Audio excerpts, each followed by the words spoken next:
bienvenidos y bienvenidas. Feliz domingo para todos. ¿Cómo estás, Mauri? Muy bien, muy feliz de estar nuevamente en el único programa de ecología de la televisión argentina. Ni más ni menos, ¿cómo estamos? Muy bien, un día más acá en el ecoparque. Vos sigue hablando, yo voy a hacer algo Arrancó el mientras. frío. Permiso, voy a escanear acá el QR. Así nos pueden seguir en todas nuestras redes. Porque ¿sabes qué es esto también? A ver. Es un típico caso de la tecnología aplicada a la conservación. Tal cual. ¿No te parece? Tal cual. Porque es, en definitiva, algo que fui a hacer a Temayquén, al Bioparque Temayquén Fundación, en donde hablamos con Alicia de la Colina acerca de la tecnología aplicada al servicio de la conservación y de la naturaleza. Súper interesante y gran uso de la tecnología para aportar a todas estas cuestiones que nos importan tanto. Igualito que escanear un QR e ir a la información de lleno de ambiente y medio. Tal cual. ¿Vos? Bueno, yo tengo una pregunta para hacerte, esta vez me toca a mí. ¿Me preparo? Me pongo nervioso. No, no te pongas No, nervioso. tanto no. Bueno, ¿Qué es para vos el ambiente, Mauri? profunda la pregunta. Da para filosofar un rato. Por lo pronto es el medio, ahí parte la confusión del medio ambiente, es el entorno en el que nos encontramos, pero yendo un poquito más profundo, últimamente se viene hablando de la salud planetaria, que sin salud planetaria no hay salud humana, por lo tanto casi te diría que no sé si no somos uno. Tal cual, me encanta. Bueno, esta es una pregunta que tenía ganas de hacerle. Viste que nosotros entrevistamos a mucha gente en este programa. Sí. Gente de todos los palos, de todos lados, de distintas profesiones. Y me interesaba saber un poco qué consideraban ellos el ambiente y qué podemos hacer cada uno desde nuestro lugar para cuidarlo. Bien, Así que de eso vamos a charlar hoy. creo que nadie te lo preguntó, ¿para vos qué es el ambiente? Bueno, esto que nos rodea, esto que vos decías que somos todos un gran todo y que si falla una de esas partes del equilibrio se rompe. Entonces, bueno, me parece también empezar a tomarlo de esa manera integral para entender que no nos salvamos solos. Muy bien. Así es. ¿Querés que pasemos a un tema un poquitito más escatológico? Uy, a ver. Porque hay un artefacto que está en el baño que uno va en promedio 7, 8 veces por día y cada vez que uno va gasta entre 10 y 15 litros de agua. Estamos hablando sin dudas del inodoro. El señor inodoro. ¿Y quién no le surgió esta duda de, che, ¿puede gastar menos? Claro, encontrarle alguna manera de que gaste por lo menos un poco menos de agua, ¿no? Y ahí surge la posibilidad o la idea de si es posible que haya un inodoro que efectivamente sea más ecológico y más sustentable. ¿Es posible?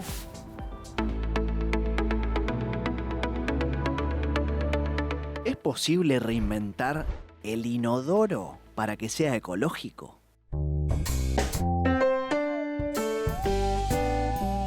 Un artefacto tan necesario y cotidiano, aunque poco decoroso, no suele estar en la cúspide de los intereses de diseñadores e ingenieros. Esa humilde taza de porcelana que elimina nuestros desechos varias veces al día carece de grandes reformas.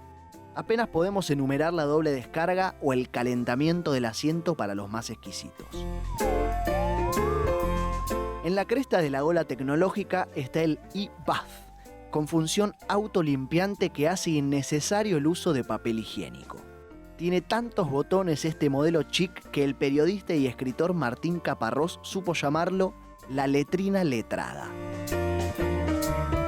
Sin embargo, el verdadero desafío es lograr un artefacto que elimine los excrementos con el menor uso de agua posible, o directamente sin ella, que a la vez genere energía y sea además funcional y accesible.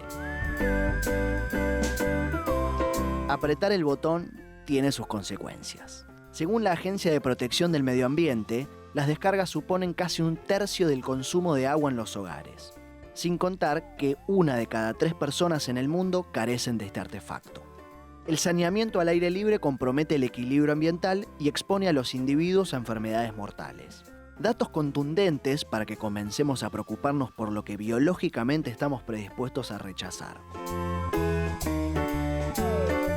El mismísimo Bill Gates ofreció un premio de $5 millones a quien logre la gran innovación. Ingenieros medioambientales y expertos en saneamiento se pusieron manos a la obra.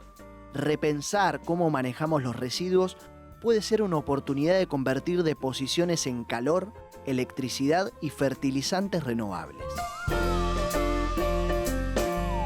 De la mano de una empresa surcoreana, ya surgió un proyecto que permite reciclar por completo el agua tratada y deshidratar los residuos sólidos. Es hora de que un invento tan antiguo e imprescindible, hay evidencia de que su uso comenzó en el 2000 a.C., tenga su eco-upgrade. Es posible.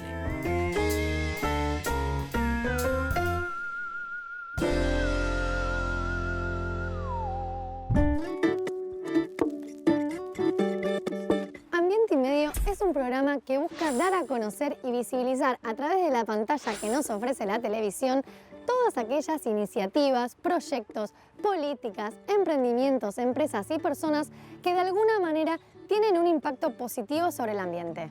Y todas las semanas tenemos el placer y el honor de entrevistar a mucha gente a quien esta temática le interpela, que busca desde su lugar que nuestro paso por este planeta no deje tanta huella, que podamos vivir en armonía con el entorno sin alterar los ciclos naturales de la Tierra ni de quienes habitamos en ella. Como nos encontramos con personas de distintas profesiones, con realidades muy diferentes y trayectorias diversas, nos pareció súper interesante preguntarles qué es el ambiente para ellos y cómo creen que podemos hacer para cuidarlo. Para mí el ambiente es todo, sin ambiente no hay nada más. Es esto, donde vivimos. Suelo, aire, ríos, aves, todos los animales. Parte del ambiente somos nosotras. Es eso que nos permite estar vivos hoy en día y que nos da todo lo necesario para existir. El ambiente es el entorno donde todos convivimos. Es el regalo que tenemos como vida de haber venido a un planeta tan espectacular como este y la conciencia de disfrutarlo, de querer estar acá, de ver toda la abundancia que hay a nuestro alrededor, porque la naturaleza es infinita. Nosotros contemplamos ambiente como dos mundos. Por un lado, el ambiente natural, que es todo lo que nos da la madre naturaleza, el mundo y todo lo que, digamos, genera de vida. Y por otro lado, el ambiente artificial, que es lo que creamos como seres humanos. Es muy importante no mezclar el orden de importancia de estos y que siempre el orden natural es más importante y después viene el orden artificial, que es lo que creamos. Y muchas veces creo que nos pasa que naturalizamos tenerlo y por eso nos cuesta tanto defenderlo y entender que para que la plaza siga estando ahí o para que el río no esté contaminado, hoy en día se requiere también esa defensa y esa lucha y dedicarle tiempo. Y creo que en lo personal hay muchísimas cosas que podemos hacer, como por ejemplo el primer paso, que es informarse, y no solo informarse y quedárselo para uno, sino compartirlo con los demás. Y desde nuestro lugar creo que podemos hacer muchas acciones chiquitas, pero que hacen un cambio grande. Cuidar el ambiente es comer sano, vivir sano, y buscar todos los recursos necesarios para que eso suceda. Falta que la gente tome conciencia. Y me parece que tenemos que pensar un poco más allá de nuestro propio yo y pensar, digamos, cómo afecta al ambiente en general todas nuestras actividades que hacemos y no pensar solo si a nosotros nos gusta dormir y vivir en buenas condiciones, pensar que lo que hacemos genera malas condiciones para el resto. No solo reciclar, no solo reutilizar, sino también tener en cuenta cuál es el impacto que podemos tener nosotros y también difundirlo me parece fundamental. Lo más importante que podemos hacer es, por un lado, empezar a ser más conscientes de los consumos que tenemos, de los descartes que tenemos, de qué podemos hacer en el día a día individualmente para transformarlo. Como también qué podemos hacer desde nuestro punto más profesional y cómo yo puedo modificar lo que hago día a día también a nivel de trabajo, a nivel de cómo me relaciono con las personas para llegar a una nueva versión. Creemos realmente que el impacto de un individuo es mucho más grande de lo que uno cree, que es contagioso y que es la primera semilla que permite el cambio. Cuidar nuestro lugar, cuidar nuestro planeta, nuestras plantas, nuestros árboles, cuidarlos, porque sin él no vamos a existir más.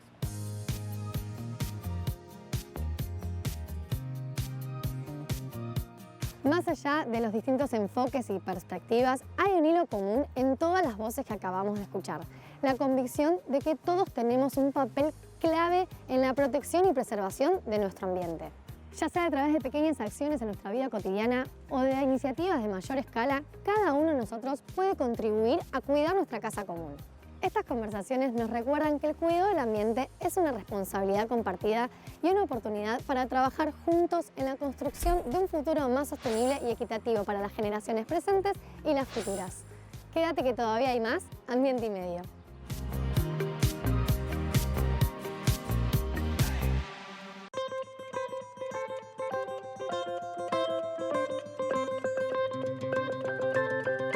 Como adelantamos en la apertura, les y me doy la bienvenida al Bioparque Temaiken. Fundación que tiene un montón de emprendimientos, proyectos, trabajos de reinserción, rehabilitación, reacondicionamiento de especies y que en el día de la fecha nos invitaron a hablar de una relación más que interesante: tecnología y naturaleza. Cuestión a las que muchos son reacios porque cómo se va a vincular lo artificial con lo natural, pero en realidad toma otra perspectiva cuando se habla de la tecnología aplicada a la conservación, tanto de flora como fauna y de la naturaleza en general. Alicia de la Colina y su simpatía nos va a estar acompañando y mostrando algo de aparatología, hablando de impresoras 3D, cámaras trampa, antenas satelitales y mucho más. Ali, en lo que es entiendo, tu segunda casa, que es la Fundación Temaiken, rodeados de mosquitos y con los ojitos achinados por el sol, quiero que me cuentes, conceptualmente hablando, de qué le sirve a la conservación la tecnología. Bueno, fue un impacto realmente muy fuerte, ¿no? Todo lo que es la incorporación de la tecnología nos ha permitido, sobre todo en conservación, descubrir y tener pruebas y evidencias de un montón de cosas que de otra manera no las hubiéramos podido descubrir o podríamos ver. Estos hallazgos a nosotros nos permite diseñar mejores estrategias para conservar especies que estén amenazadas. Y contame un poco, ¿qué artefactos tenemos? ¿Cómo se trabaja? ¿Qué hay? Bueno, acá, por ejemplo, tengo para mostrarles, este es un radiocollar. Bien. Es lo que usamos para mamíferos medianos y grandes. Este se utilizó particularmente para una guaraguazú que pasó por nuestro centro de rescate. Fue un animal que se rescató de una situación de mascotismo, un animal que era bastante pequeño, era cachorro, hubo que criarlo, ¿no?, en el centro de rescate, entrenarlo para que él adquiriera todas las habilidades, ¿no?, para después volver a vivir en la naturaleza, y para saber si fuimos efectivos en ese proceso, le ponemos este radiocollar, que se lo ponemos a todos los animales de los proyectos, ¿no? Ciervo de los pantanos, aguaraguazú, se utiliza también para yaguareté, para pumas, o sea, es muy utilizado en fauna. Es un radiocollar que lo que tiene de particular es que te emite una señal permanentemente en un satélite. Bien. Entonces vos recibís al final del día, recibís en tu celular o en tu computadora todo el itinerario que hizo el animal durante todo el día. Entonces eso nos permite a nosotros, por ejemplo, no solamente ver por dónde anduvo, si está vivo, por supuesto, sino también cómo usa el espacio, ¿no? Y si le pasa algo, poder acudir a su rescate si podíamos llegar a tiempo. Además, no es dañino para nada porque es un peso que está calculado para que el animal lo pueda resistir. Y cuando se le acaba la batería, que es este socotroco que tiene acá, sí, cuando se le acaba la batería, simplemente se desimanta, este collar se abre y cae al piso. Tiene un radiotransmisor que te permite, ahí sí, ya con una antena y una señal de radio, fijarte, o sea, vos vos tenés por GPS cuál fue la última ubicación. Y para después ver la ubicación exacta, vas con una antena y ya sabes la ubicación exacta del collar y lo recuperás. Bien. Entonces el animal no pasa toda su vida con el collar. Bien. Es un periodo. Y esto no queda en la intemperie. Y no queda en la intemperie, la batería no contamina, entonces así cierra el ciclo. Ese dispositivo que te mostré antes sirve mucho para mamíferos o grandes aves, pero para aves más pequeñas, como por ejemplo para el cardenal amarillo, que es un proyecto de conservación que tenemos en la Fundación, colocamos este dispositivo, pesa menos de 1 gramo, bien, tiene un panel solar y tiene una pequeña batería que se recarga con ese panel solar.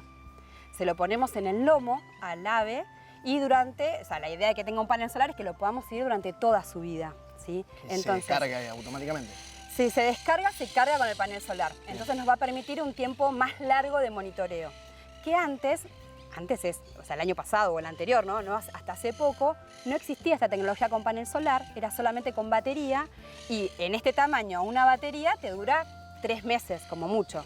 Ahora con panel solar y con este dispositivo y con esto que es una señal digital, ya no es señal de radio, uno puede seguirlo durante toda la vida del animal.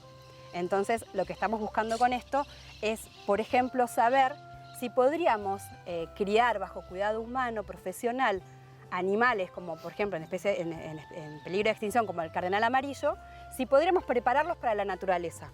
Entonces, lo que queremos saber ahora es si podríamos reforzar poblaciones, ¿sí?, de cardenal amarillo con animales nacidos bajo cuidado humano.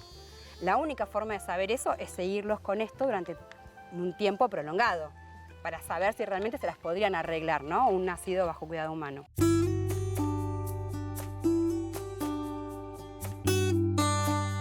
Esto es para mostrarles cómo usamos las impresoras 3D, que realmente nos ha permitido en esa flexibilidad que tiene, donde uno puede imprimir de todo. Un avance importante, ¿no? Es un avance, sí, y además ha economizado también un montón, porque, por ejemplo, en el caso de los anillos, estos son anillos de colores que los utilizamos para identificar aves particularmente.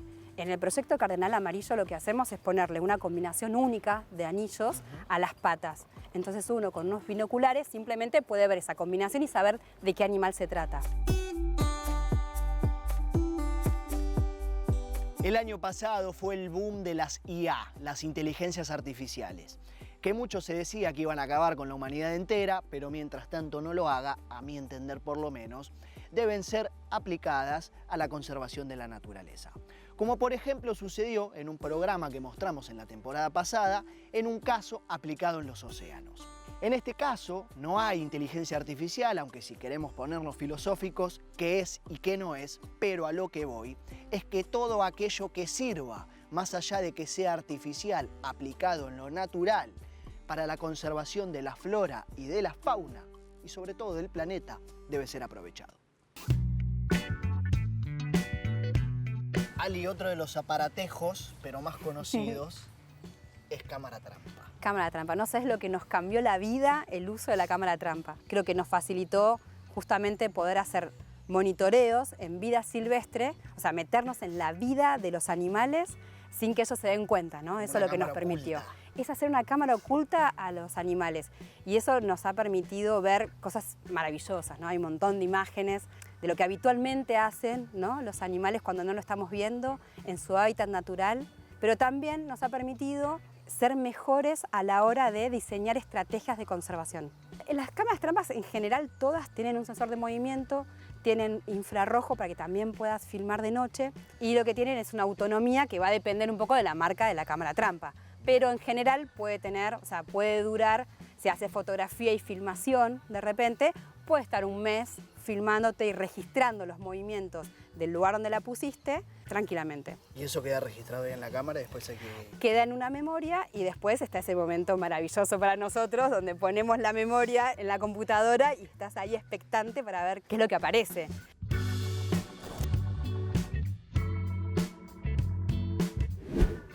Bueno, Ali, acá estamos con el amigo Tucán 3D.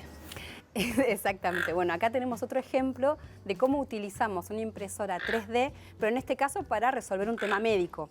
Este tucán entró por tráfico de fauna silvestre. Ya cuando ingresó a nuestro centro de rescate le faltaba parte del pico. Si no tiene el pico no iba a poder alimentarse por sus propios medios, es decir que teníamos que intervenir sí o sí si queríamos que él experimentara buen bienestar. Entonces lo que se hizo fue diseñar esta prótesis que ustedes le ven, se la adhirió a su pico, al pico, el pedacito que le quedó, con algunos elementos que se utilizan en odontología para humanos, y se creó esta prótesis que le permite ahora alimentarse por sus propios medios. Realmente la utilización de este tipo de tecnología nos ha permitido enfrentar este tipo de desafíos que, como decís vos, años atrás hubiera sido imposible, y ese animal, más allá de que lamentablemente está condenado porque no puede volver a la naturaleza, por lo menos cuando está bajo cuidado profesional está experimentando mejor bienestar que si no tuviera esa prótesis. El avance de la tecnología de manera gráfica. Exactamente. Muchísimas gracias, Ali. De nada, un placer.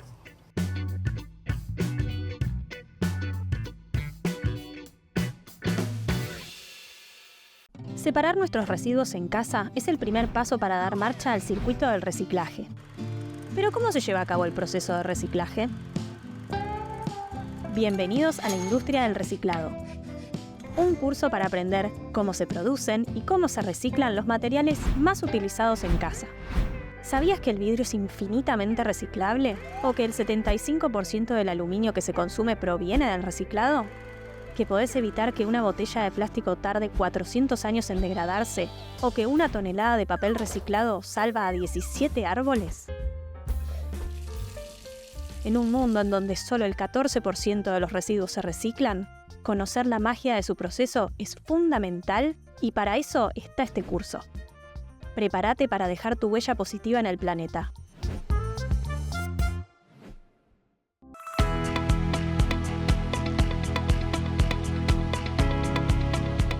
¿Sabés qué más se puede hacer para ayudar al ambiente? ¿Qué más? Ser capitán de un barco, recorrer el mundo y llevar a Charles Darwin en todas sus expediciones. Poquito, ¿no? Un montón. Bueno, es lo que hizo Robert Fitzroy, a quien hoy homenajeamos en un nuevo episodio de Los Referentes Ambientales. Muy bueno. No está a la altura de todos eso, pero siempre todos podemos aportar nuestro granito de arena para ayudar al ambiente. Tal cual, definitivamente. Bueno, háblame de finanzas verdes. Bueno, yo les quiero contar a quien está del otro lado que seguramente no sepa, yo soy economista, además de estar acá detrás de la pantalla.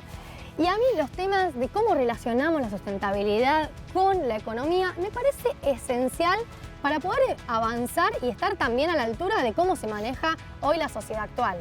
Y en este sentido, entonces, tenía ganas de empezar a saber de qué van las finanzas sostenibles, qué son, sirven, podemos empezar a invertir de esa manera. Y me traje a un especialista en el tema, Modo Finanzas, Julieta Bonfil, para que nos explique un poquito más sobre este tema. Temazo. Me encanta. Temazo. A mí se me escapa un poquito, pero me gusta para entender. No, la van a entender bárbaro. Bien. Porque ella es súper clara. Bien, buenísimo, buenísimo. Y continuamos ahora con una entrevista con Florencia Michel, asesora en el Consejo Federal de Inversiones, que trabajó también en la cartera de Cambio Climático y que sabe un montón, así que mi recomendación es que la escuchemos.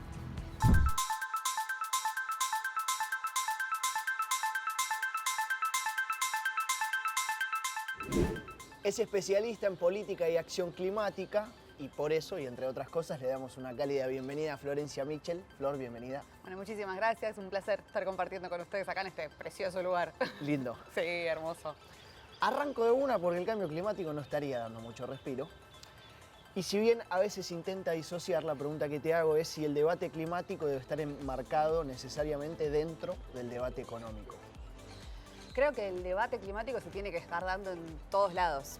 No necesariamente, no únicamente en el marco económico, no únicamente en el marco ambiental, no únicamente en el marco social y cultural. Creo que tenemos que lograr atravesar todas nuestras discusiones con esta mirada de futuro que nos propone el cambio climático, porque para mí hay algo diferencial en las discusiones que tenemos con respecto al cambio climático, con respecto a otras cuestiones ambientales que son como mucho más presentes, mucho más contundentes en nuestro día a día.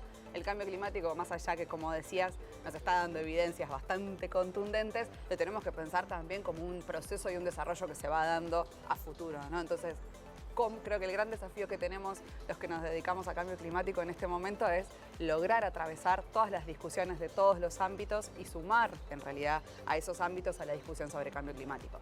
Sin duda la discusión desde el lado económico tiene una relevancia, una gravitación muy particular, porque al fin y al cabo es desde donde se mueve la aguja, si se quiere, ¿no? Desde donde podemos llegar a mover la aguja con respecto a los grandes procesos de transición y los grandes cambios que tenemos que dar para resolver el problema de fondo, que son las emisiones de gases de efecto invernadero, y el problema coyuntural, que es adaptarse y responder a las emergencias que surgen y se agravan por el cambio climático. Pero no tiene que ser excluyente. Es importante la discusión, hay que darla desde el marco económico-financiero sin duda, pero no excluyente desde ahí porque no nos va a alcanzar, me parece. Paralelamente también hay focos puestos en lugares donde entiendo que no deberían estarlo, como por ejemplo países desarrollados o los más importantes invirtiendo en armamento en vez de un modelo de transición. Difícil así.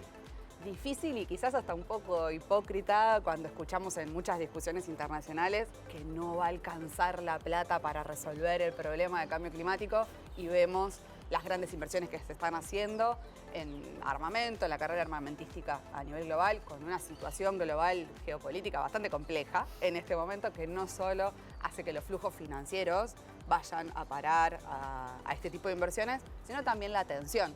Y eso creo que para estos años, y se viene viendo incluso desde que empezó la guerra en Ucrania, el foco de atención a nivel mundial se fue corriendo o diluyendo de la fuerza que tenía en las cuestiones ambientales, donde habían resurgido un montón de discusiones, la discusión sobre cambio climático muy fuerte desde el Acuerdo de París que se fue diluyendo, discusiones como todo lo que tenía que ver con contaminación por plásticos que venía muy fuerte, con el cambio de atención en un punto también se diluyó. Entonces, bueno, no es solo una cuestión de hacia dónde van los flujos financieros en esta nueva situación geopolítica, sino cuánta atención le estamos prestando a estas otras problemáticas que complejizan aún más una situación geopolítica compleja, pensando en los migrantes que se empiezan o los flujos migratorios que se empiezan a generar por problemas climáticos, que en realidad uno lo ve en los números y no deja de ser migrantes económicos como lo fueron siempre, que van en busca de una mejor vida, pero esa situación económica está empobreciéndose,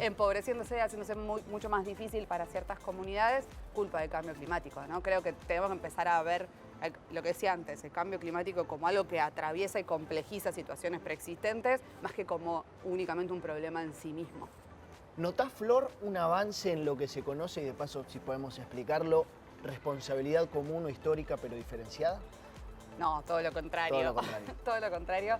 Las responsabilidades comunes pero diferenciadas fueron un principio que rigieron las negociaciones internacionales, en particular de cambio climático, allá por el 92, cuando surge la Convención de Naciones Unidas sobre Cambio Climático. Río de Janeiro. Río de Janeiro, después con el Protocolo de Kioto, todos esos primeros grandes acuerdos en relación a cambio climático, tienen una fuerte componente de esto, ¿no? Las responsabilidades comunes pero diferenciadas.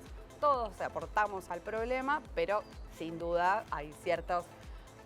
En ese marco se plantea en el marco de países, hay ciertos países que han contribuido a que hoy estemos viviendo la situación que vivimos mucho más que otros tantos. Grados de responsabilidad. Exacto, una especie de grados de responsabilidad que se viene a dificultar todavía más porque muchas de las consecuencias se viven en aquellos que tuvieron menos grado de responsabilidad. El caso extremo que siempre se plantea a nivel global son las pequeñas islas, los pequeños países insulares, que su contribución a los gases de efecto invernadero, te imaginarás que si Argentina está por debajo del 1%, un país como Fiji, que está desapareciendo por el aumento del nivel del mar, claramente aporta muchísimo menos, y cuando lo pensamos en términos desde la revolución industrial, en términos más históricos, todavía menos. Entonces su participación fue casi nula, por no decir nula, y las consecuencias las están viviendo muy drásticamente en esos territorios. Y esa misma situación que se da a nivel de países,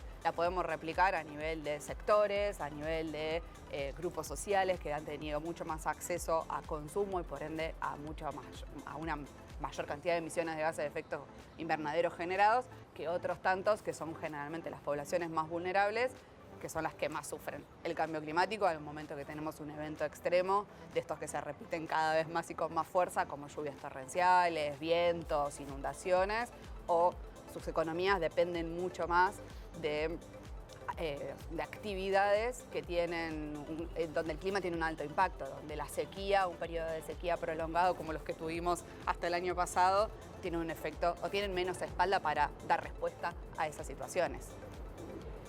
El Plan de Adaptación y Mitigación a Cambio Climático plantea 250 medidas de cara al 2030 a adoptar. Para vos, ¿cuáles son las 3 o 5 más importantes?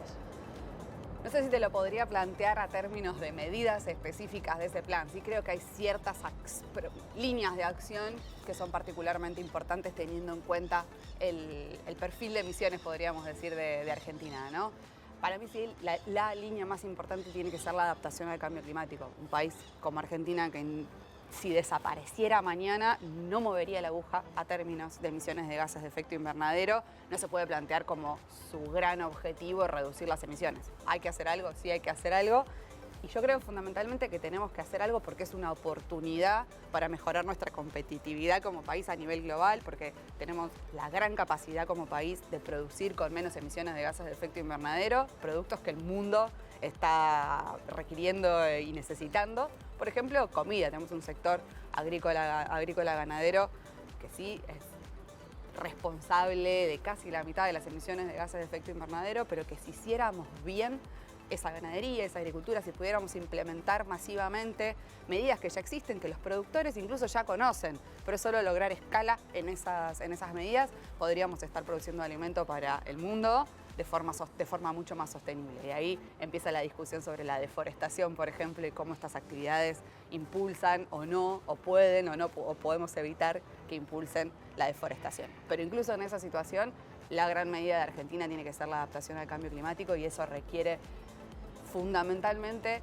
volver a pensar la infraestructura de las ciudades, la infraestructura que conecta a las ciudades con la ruralidad, la infraestructura dentro de la ruralidad, para poder seguir viviendo en los territorios como cada uno de nosotros quiere, y reconociendo las grandes diferencias y cómo el cambio climático va a impactar de manera muy distinta de norte a sur del país y de este a oeste, ¿no? Una situación muy distinta, la de la cordillera, de Cuyo hacia el norte, en donde el agua ya de por sí era un recurso escaso y va a seguir siéndolo, y va a ser todavía más escaso, y donde además se tiene que compartir ese recurso con nuevas actividades industriales que se están generando en la cordillera, pienso en la minería, y que en nuestra región, en la región pampeana, donde probablemente tengamos más problemas por exceso de agua que por defecto de agua. Entonces, la adaptación al cambio climático me parece muy importante, cómo repensamos la agricultura y la ganadería, no solo para que reduzca sus emisiones per se, sino también para que se adapte mejor a este clima cada vez más incierto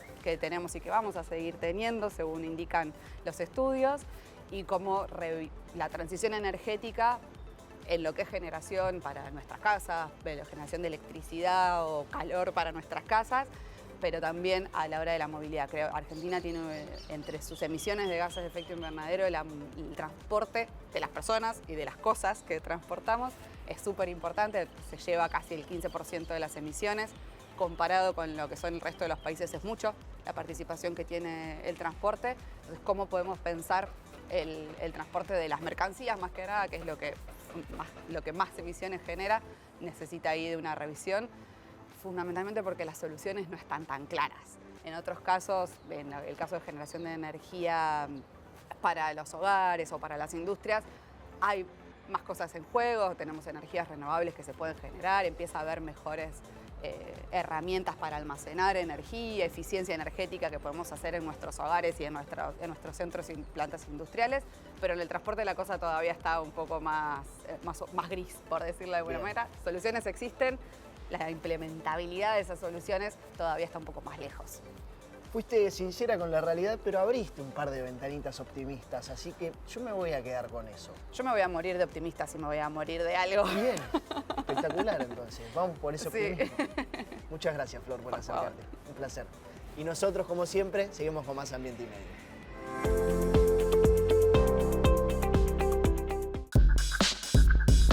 El sector financiero cumple una serie de funciones fundamentales en la economía de cualquier país y en el funcionamiento de empresas e individuos. Actúa como un intermediario entre prestamistas y prestatarios al canalizar los ahorros en forma de inversiones hacia aquellos lugares que requieren financiamiento, ya sean empresas, individuos o los gobiernos. De esta manera, el sistema financiero puede canalizar fondos hacia sectores claves de la economía como la innovación, la tecnología, la infraestructura, hacia pequeñas y medianas empresas, lo cual contribuye al crecimiento y al desarrollo económico. Como decimos siempre, cada profesión y cada sector puede y debe aportar a la sostenibilidad, y el sector financiero no va a ser la excepción. Las finanzas sostenibles son un enfoque que busca incorporar factores ASG, o sea, ambientales, sociales y de buen gobierno corporativo a nuestras decisiones de inversión. Por ejemplo, cuando hablamos de la S, o sea, la parte social, estamos pensando en cómo la empresa se relaciona, cómo interactúa con sus clientes, con las comunidades que se ven afectadas por sus actividades y también quizás con sus proveedores. Todos estos factores vendrían a ser la parte social dentro de lo que es ASG. Ahora bien, si hablamos de gobierno corporativo o de gobernanza, que es lo mismo, estamos pensando ya en quizás casos de evasión fiscal, de soborno, o bueno, podemos ir por el lado bueno también, qué tan diverso es el directorio, cómo es el pago, por ejemplo, qué tanta brecha hay entre los que menos ganan y los que más ganan y cómo todo esto impacta en las decisiones de inversión de uno como inversor en estas empresas. Y yendo a lo que más nos compete en el día de hoy, que vendría a ser la parte ambiental, tiene que ver con todas estas cuestiones que se relacionan con el cambio climático, cómo una empresa quizás gestiona sus residuos, la polución, básicamente todos los factores que tienen que ver con cómo la empresa hace uso de e interactúa con recursos tanto renovables como no renovables. A medida que crece la conciencia del impacto ambiental que tienen nuestras decisiones financieras, surge la necesidad de explorar nuevas formas de gestionar nuestros ahorros de manera más sostenible. La gran pregunta del millón es ¿cómo hacemos nosotros los pequeños inversores para empezar a invertir nuestro dinero para multiplicarlo incorporando estos factores ASG? Contamos con varios tipos de instrumentos para poder invertir nuestro dinero. ¿Qué son las acciones? Básicamente es una forma de comprar una partecita de una empresa. Estamos juntos en las buenas y en las malas con esa empresa. Si la empresa tiene un buen año, nuestras inversiones también van a tener un buen año. ¿Y cómo ganamos dinero invirtiendo en acciones?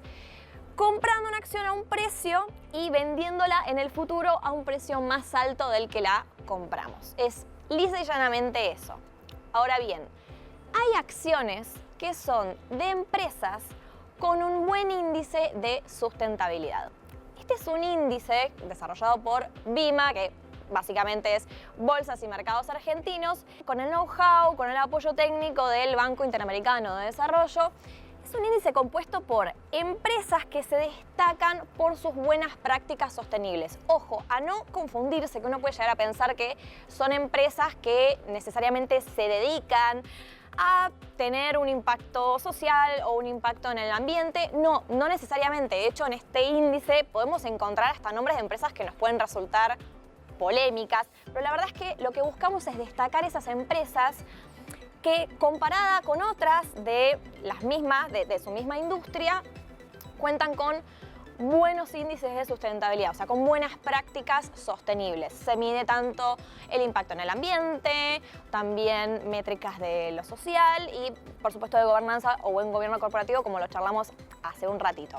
Cuando hablamos de instrumentos de renta variable, como las acciones, sabemos que invertimos nuestro dinero sin una fecha de vencimiento, por ejemplo. Es decir, nosotros compramos acciones para venderlas más adelante. ¿Cuándo?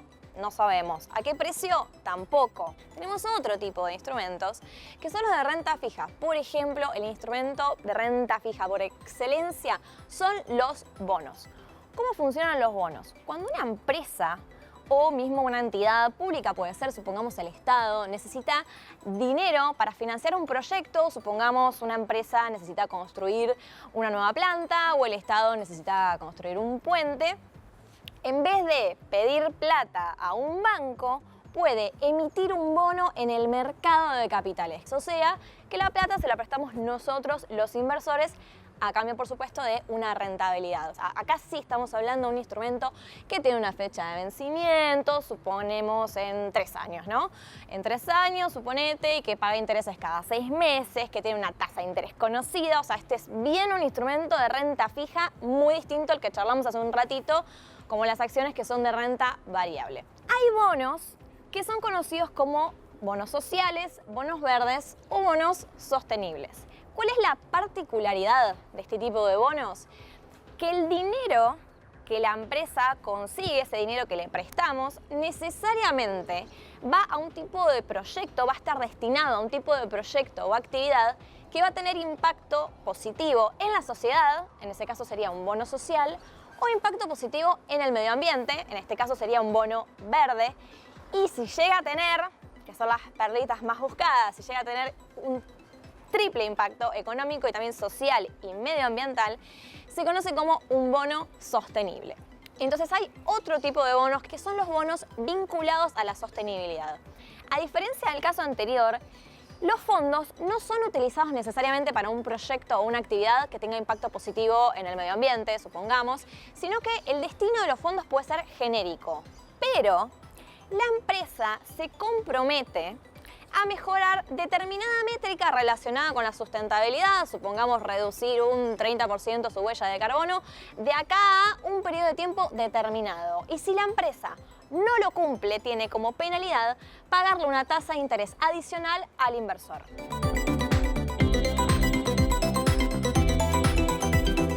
Invertir de manera sostenible no solo es una opción ética, sino también una estrategia inteligente para promover un desarrollo económico equitativo y sostenible para las generaciones presentes y las futuras.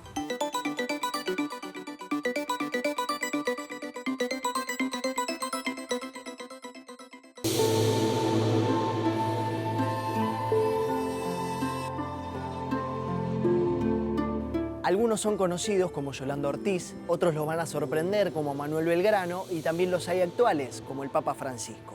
Pueden ser científicos, políticos o activistas, pero lo importante es que en su momento y desde su lugar hicieron la diferencia y marcaron un camino. Tetralogía palermitana, capítulo 3, primero Darwin, segundo Humboldt y hoy le toca a él.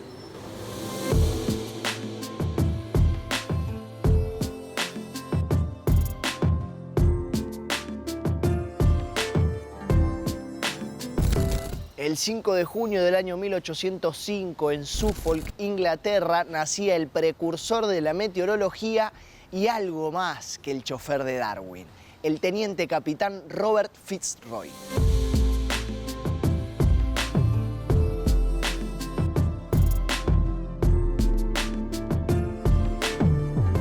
Por ambos padres estaba relacionado con la más alta aristocracia inglesa. A los dos entró a la Royal Naval Academy en Portsmouth y un año después a la Marina Real Británica. A los 14 ya se andaba embarcando en expediciones que visitaban Sudamérica, fue ascendiendo y a los 23 fue nombrado como uno de los comandantes del HMS Beagle para suceder a uno de los anteriores comandantes que se había suicidado. En el primero de los dos viajes del Beagle recorren Sudamérica y realizan trabajos hidrográficos en el Canal Magdalena, cerca del Estrecho de Magallanes, y en donde descubren también el Canal de Beagle, que recibe el nombre por el buque. En ese viaje también una de las anécdotas más locas de Fitzroy. En Caleta Gulaya hubo un confuso episodio de robo de uno de los botes del Beagle, robo que incluso se dice que fue inventado para realizar lo que estoy por contar.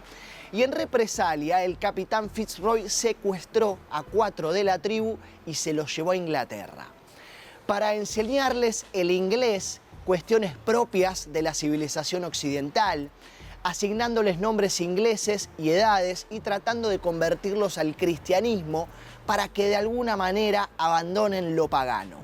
Un estudio del ser humano en todas sus índoles y perspectivas. Luego de su segunda expedición con el Beagle, viaje que ya contamos en el capítulo Darwin, comparte cámara con el joven Charles y en definitiva fue el capitán de uno de los viajes más importantes de la historia. Recopilaba datos meteorológicos en todas sus aventuras, confeccionó cartas de los vientos más predominantes del mundo, usaba el telégrafo para recopilar datos en tiempo real, promoviendo un servicio de alertas de tormentas en más de 130 puertos en Inglaterra, lo que llevó al diario Times de Londres a publicar el primer pronóstico del tiempo en la prensa mundial en 1861. En el medio de todo eso, otro de los capítulos más locos de la vida de Robert Fitzroy. El tipo fue gobernador de Nueva Zelanda. Islas, como sabemos, con mucha influencia británica, se había muerto el gobernador, alguien piensa en él como un posible sucesor y finalmente se muda a Auckland con su familia, en donde dura algunos años. El objetivo era mantener el orden, proteger a los maoríes y proporcionar una distribución justa de las tierras frente a colonos que no paraban de ingresar al país. Bueno, la cosa no funcionó muy bien, no pudo terminar con la guerra, no contó con apoyo y finalmente lo sustituyeron. Tuvo unos últimos años en la Armada, se retira, lo nombran miembro de la Royal Society, que era lo más alto en la aristocracia y en la política inglesa, y al cabo del tiempo se va enfermando y en 1865 se suicida sumido en una profunda depresión. Cuenta la leyenda que al morir había gastado toda su fortuna en gastos públicos, como por ejemplo parques naturales, sistemas hidráulicos, infraestructura. Y hoy llevan su nombre un cerro en el Chaltén, una bahía, un río, un museo y hasta una especie de delfín que Darwin puso en honor a él. Al gran capitán Robert Fitzroy, para nosotros un naturalista y un referente ambiental.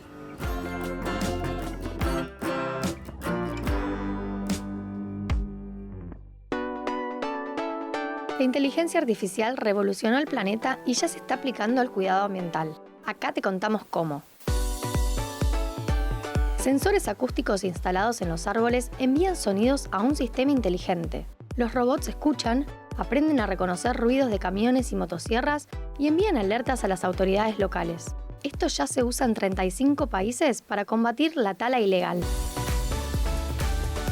En África, desarrollaron brazaletes que analizan en tiempo real el comportamiento de los rinocerontes. Cuando detectan patrones de movimientos vinculados al estado de alerta, envían una señal a los equipos de conservación. La agricultura es responsable de un 70% del uso del agua en todo el mundo. En Alemania, un sistema de inteligencia artificial usa datos de sensores solares para controlar el microclima alrededor de los cultivos. En base a la temperatura, la humedad ambiente, la radiación y la humedad del suelo, recomienda la cantidad de agua de riego necesaria. ¿Podrá la inteligencia artificial ayudarnos a combatir la crisis climática?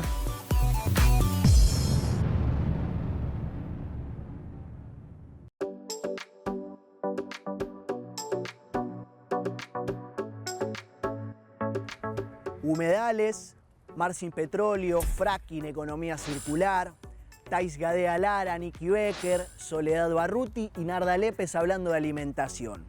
Y uno de los últimos capítulos con Gerardo Bartolomé, historiador ambiental, en donde se habla de la historia de las reservas naturales protegidas en la Argentina. De todos estos temas y un poquito más también nos habla Atípico, un ciclo de podcast de Patagonia Argentina, uno de los ciclos de podcast más completos que hay porque abarca cada una de las subtemáticas que tenemos, pero así también con cada uno de los intérpretes que deben estar hablando de estos temas.